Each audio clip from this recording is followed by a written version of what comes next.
Bismillahirrahmanirrahim. Alhamdulillah wassalatu wassalamu ala Rasulillah wa ala alihi wa sahbihi wa man wala wala haula wala quwwata illa billahi amma ba'd. Assalamualaikum warahmatullahi wabarakatuh. Ahlan wa sahlan wa marhaban bikum ikhwati fid din, a'azzani Allah wa iyyakum. Alhamdulillah kita masih diberikan kesehatan oleh Allah Subhanahu wa taala, nikmat yang begitu besar bagi kita sehingga kita dapat kembali melanjutkan pembelajaran kita. InsyaAllah pada kesempatan yang berbahagia ini kita akan masuk ke dalam syarat yang ketiga dari syarat La ilaha illallah. Pada kesempatan yang lalu kita sudah bahas bersama tentang syarat-syarat La ilaha illallah. Dan insyaAllah dan alhamdulillah dua syarat kita sudah pelajari pada pertemuan yang lalu. Dan hari ini kita akan membahas syarat yang ketiga. Kita murajaah kembali, kita mengulang pelajaran kembali. Syarat yang pertama adalah apa?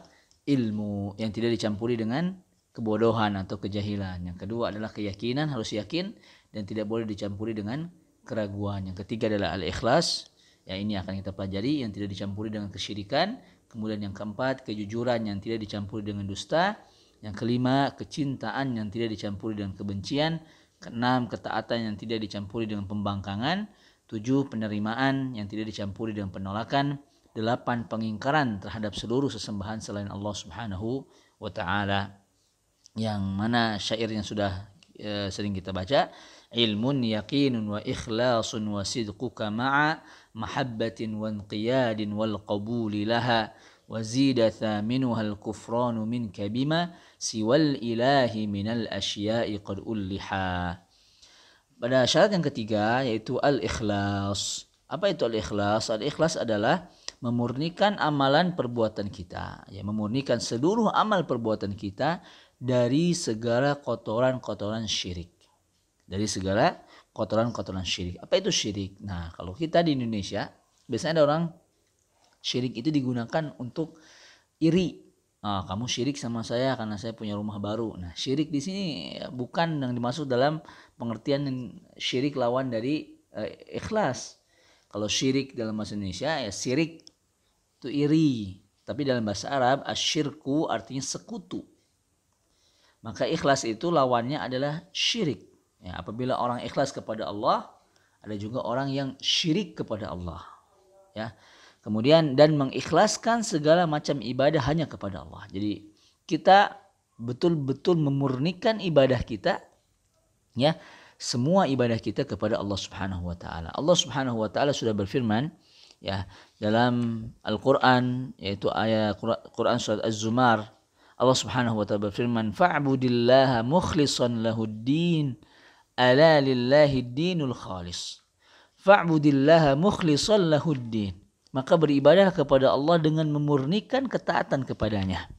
Ala lillahi dinul khalis, maka ya hanya kepunyaan Allah Subhanahu wa taala agama yang bersih ini, yaitu bersih dari kesyirikan.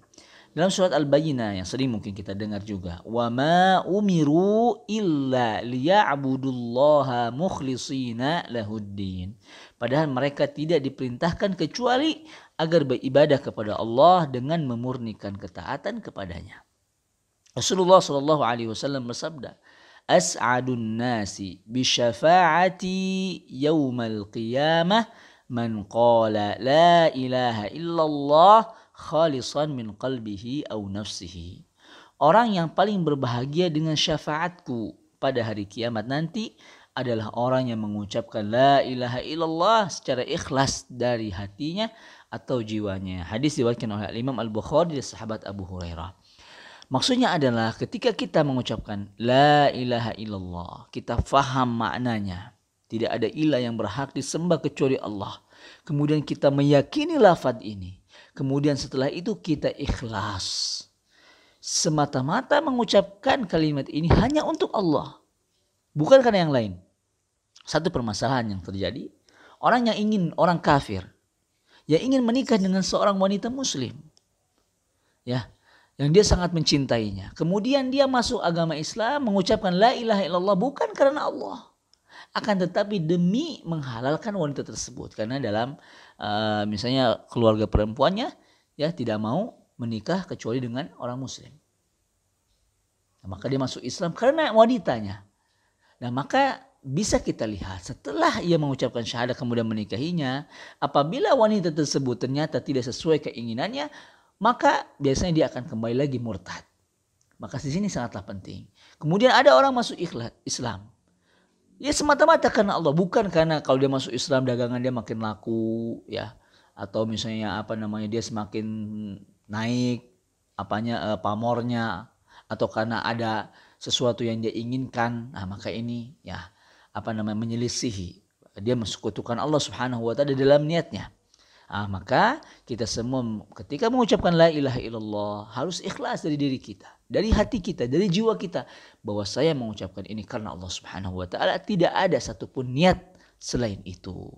Itulah syarat yang ketiga, ma'asyiral muslimin. Mudah-mudahan Allah Subhanahu wa taala menjadikan kita orang yang paling berbahagia dengan syafaat Nabi Muhammad sallallahu alaihi wasallam, yang mana kita ikhlas mengucapkan la ilaha illallah dari hati dan jiwa kita semua. Itu dapat kita pelajari pada syarat yang ketiga. Semoga Allah Subhanahu wa taala menjadikan kita orang-orang yang beriman dan beramal soleh dan menerima semua amal ibadah kita, dan menjadikan kita orang yang berilmu sehingga Allah Subhanahu wa taala mengangkat derajat kita.